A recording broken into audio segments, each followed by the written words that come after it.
Olá, seja bem-vindo mais uma vez ao canal Marcos Oliveira. Seja bem-vindo ao coração industrial de Manchester, ao norte da Inglaterra. Hoje vamos estar fazendo um belíssimo cruzeiro pelo famoso canal histórico de Manchester e o rio Irwell. Aproveite a vista e seja bem-vindo a bordo.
Small riverside building just to the left of us now is the former Mark Addy pub, and this has been closed since December 2015 when it was flooded in the Boxing Day floods. At that time the water here came to just below the level of the arch of the bridge to our right hand side now.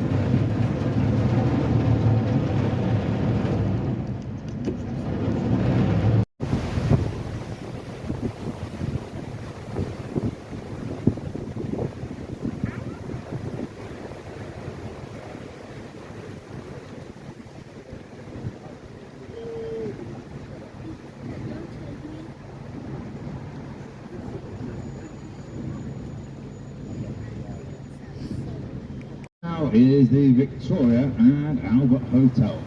Now this was originally a cotton warehouse dating back to the 1820s, and it's now one of the oldest buildings to still remain along this stretch of the river. And you can see the overhanging sections just to the left of us is where goods will be brought into the warehouse on the river barges. This is the Portsmouth Port, and this is a £90 million railway project linking to Manchester's main train stations, Manchester Piccadilly and Manchester Victoria. And despite its slightly rusted appearance, this is the newest bridge to be built here.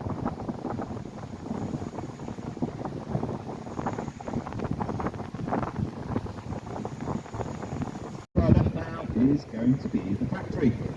This is the new home of the Manchester International Festival, and it is a £200 million art centre development designed to bring culture to the north of England. With an 80-man orchestra pit, a 2,000-seater auditorium and a 5,000 capacity flexible warehouse venue.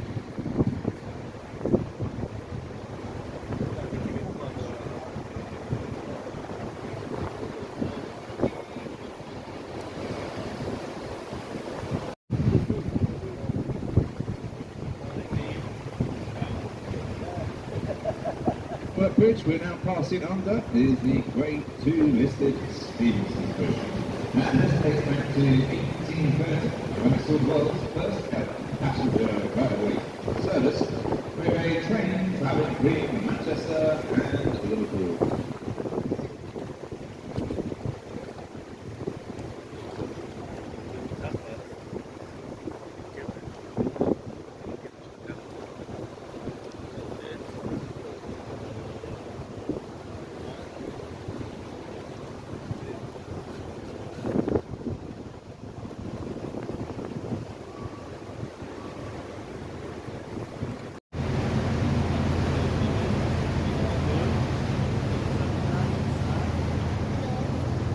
Just coming up on our right now, underneath this small iron bridge, you'll be able to see into Wilburn Basin. And this is where carts and wagons used to come from all over Manchester and Salford, bringing night soil. This night soil would be loaded into barges and then taken down the river to a place called Dumplington.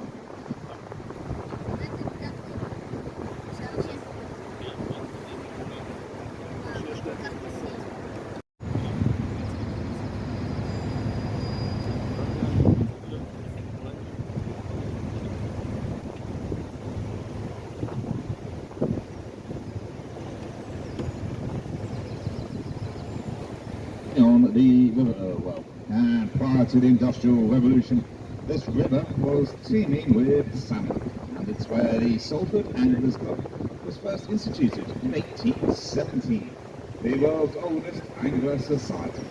But since the Revolution, it's said to be one of the hardest working waterways in England. Lined by cotton mills, factories are large and small. It has a right and a Manchester on our left.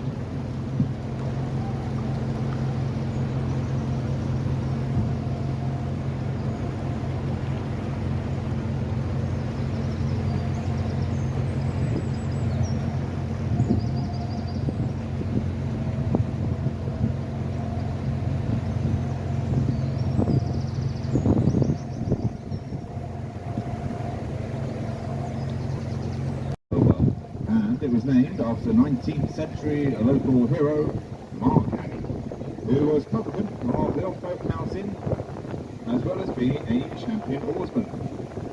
Now, throughout his life, Mark Addy saved over 50 people from drowning in the river, with his first rescue at just 13 years of age. Mark Addy is now buried in East Cemetery, where shortly after his death, over 1,000 people attended the placing of a memorial, which carries the inscription, "Life's work well done, life's races well won. He rests in peace." Among other awards, he received the Albert Medal for his heroism.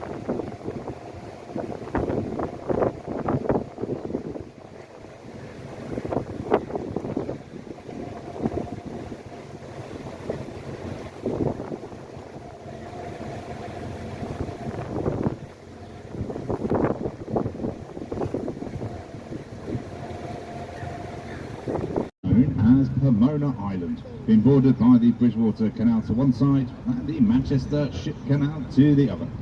And this was originally the site of Botanic Gardens until 1880, when the land was purchased to make way for docks. There were 4 docks originally built here, but 3 of these have now been filled in, with the remaining number 3 dock providing a new link onto the Bridgewater Canal. It was from along the wharves here that Guinness was shipped direct from the brewery in Dublin to be distributed throughout the north of England.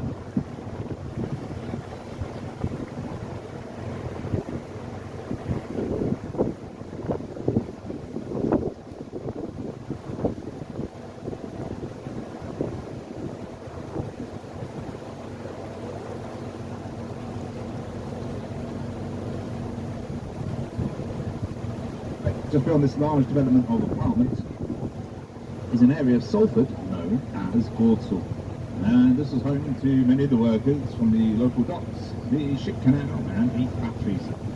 And it was described by Frederick Engel in the 1840s as a peninsula formed by a river, a town of 80,000 inhabitants, which, properly speaking, is one large working man's quarter.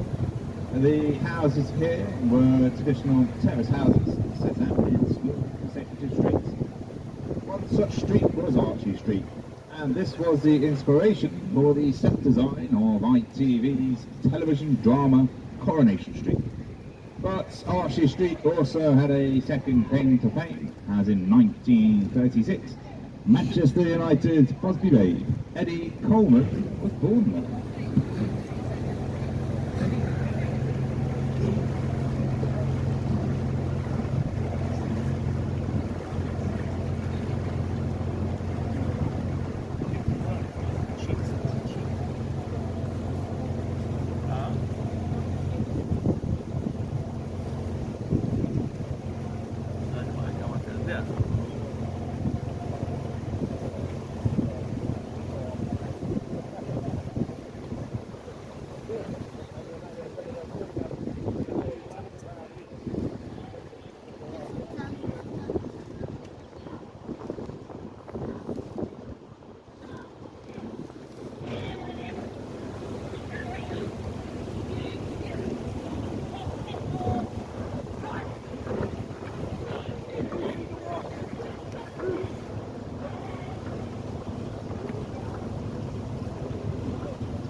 At this part of the canal, just to the left of us now, also runs the Bridgewater Canal. This was opened in 1761 by Sir Francis Egerton, the 3rd Duke of Bridgewater, to transport coal from his mines in Worsley into the centre of the city. And it's considered to be one of the first true canals to be built. And although it did come at great initial cost, it did see the price of coal fall by half. And it inspired a period of intense canal building known as Canal Mania.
Into the Manchester Ship Canal Terminal Basin. The canal is one of the most important civil engineering projects in the late Victorian era. It was built to reduce the time and cost associated with transporting goods between Liverpool and Manchester by road and rail. Seagoing ships could now move from the Mersey estuary right into the centre of the city. The canal was built at an estimated cost in today's money of more than £1.5 billion, and the task required the excavation of 41.3 million cubic metres of earth and rock, a majority of which was dug by hand, with the project at its peak employing more than 16,000 labourers.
The building to the right of us now is the Lowry Art Gallery and Theatre Complex.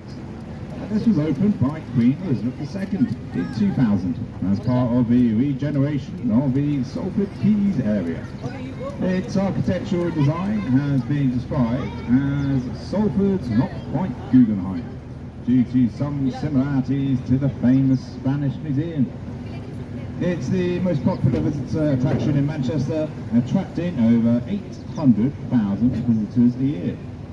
It was named after 20th century painter Ellis Lowry, who was famous for his matchstick men style of painting industrial scenes in the northwest of England.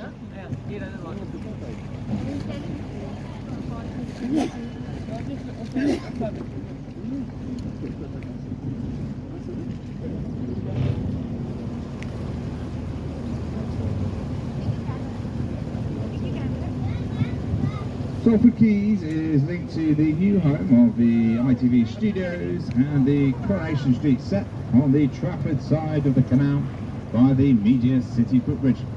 This spans 65 metres and weighs 450 tonnes. The bridge can swing from its concrete foundation, opening up a 48 metre wide navigation channel.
Wheel locks, and this is the last of 5 locks that ships have to travel through when making the 35-mile journey from the start of the canal at Easton.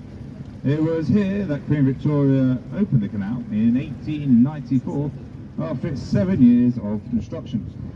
In total, the locks drop 18 metres from here at the terminal basin down to sea level, with this lock having a drop of approximately 4.5 metres, which is one of the largest single drops for any lock in the United Kingdom.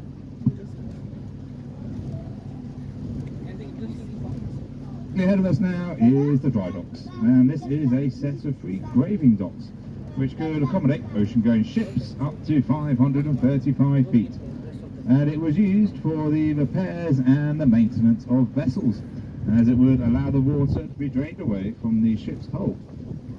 Having originally started as the Manchester Ship Canal Pontoons and Dry Dock Company in 1894, Manchester Dry Docks Limited folded in 1980 with the loss of 450 jobs, but was resurrected as a shipyard in 1987 by a band of former employees.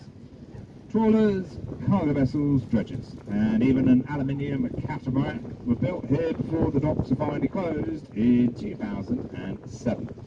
With their plate rollers, guillotines, presses and other heavy machinery being dismantled and moved to Liverpool.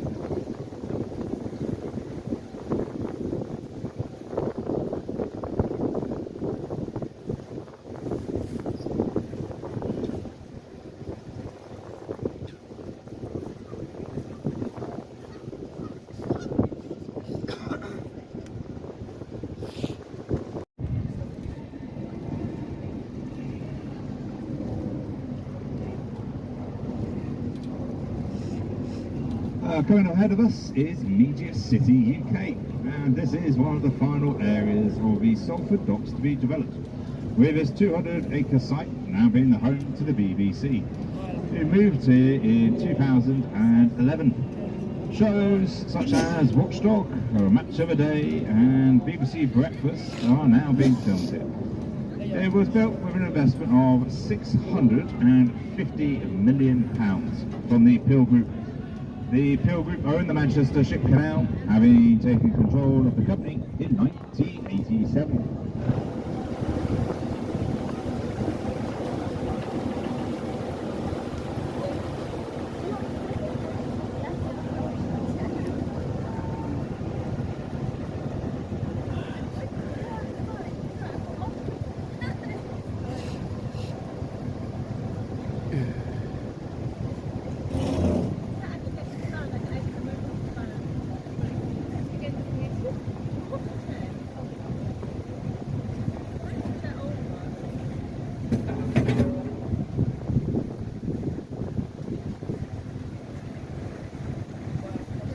The building ahead of us is the Imperial War Museum North, and this was designed by Daniel Lipskind in the deconstructivist style.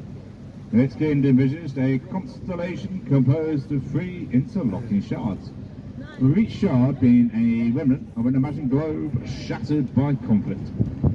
The museum explores the impact of violent conflict on people and on society, and it was opened in July 2002.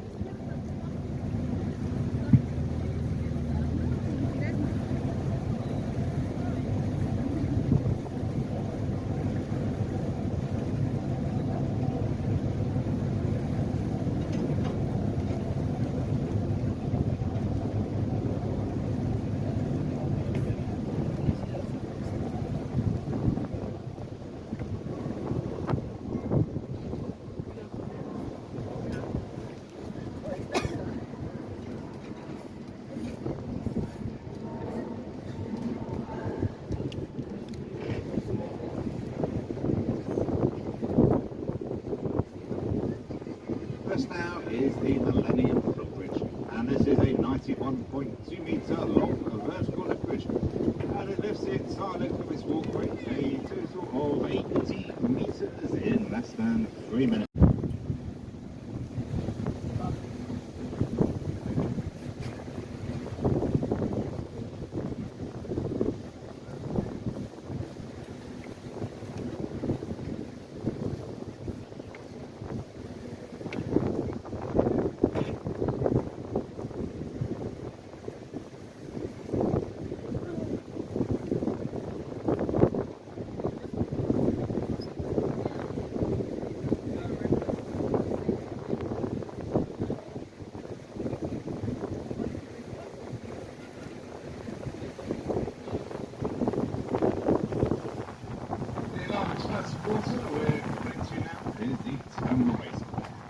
Large ships that use the canal would come to turn around before making the return journey back towards the River Mersey. It represents the main area of the docks, with entrances onto 6, 7 and 8 docks. At its peak, this was the 3rd busiest port in the UK. Ships weighing up to 12,500 tons brought raw cotton, grain and timber. But they also supply Manchester and Salford with tea, fruit, lard, oil and petroleum, as well as frozen cattle from around the world.